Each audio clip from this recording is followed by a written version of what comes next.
झटपट होणारा वाटाणा आणि बटाट्याचा भात खूप मस्त लागतो, पटकन तयार होतो आणि चवीला तर काय विचारूच नका, खूपच मस्त लागतो। आता इथं वाटाणा बटाट्याचा भात बनवण्यासाठी हिरवं वाटण तयार करायचं, त्याकरता भरपूर सारी कोथिंबीर घेतली, थोडासा पुदिना घेतला, एक 7-8 हिरव्या मिरच्या, आलं आणि लसूण मस्त पेस्ट तयार करून घेतली।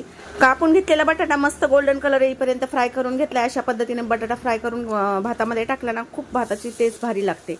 त्याच तेलामध्ये काही खडे मसाले टाकलेत, नंतर उभा चिरून घेतलेला कांद्याला मस्त गोल्डन ब्राऊन कलर आला की त्याच्यामध्ये हळद टाकली, हळदीचं कच्चं पाणी जाईपर्यंत परतवून घेतल्यानंतर टाकला टोमॅटोला पण थोडंसं परतवून घेतलं आणि नंतर मिक्सरच्या भांड्यातून जे वाटण करून घेतले हिरवं ते टाकून छान असं मसाला मी परतवून घेतला। मसाला मस्त परतवून झाला की त्याच्यामध्ये टाकून घेतले स्वच्छ धुवून घेतलेले कोलम राईस, त्याचबरोबर गरम पाणी आणि चवीनुसार मीठ घातलंय। भात थोडासा शिजवून दिलाय, त्यातलं पाणी थोडंसं आटत आलं की मटर टाकले, कारण हे मटर फ्रोझन आहे त्याच्यामुळे लवकर शिजतात म्हणून मी नंतर टाकलेत।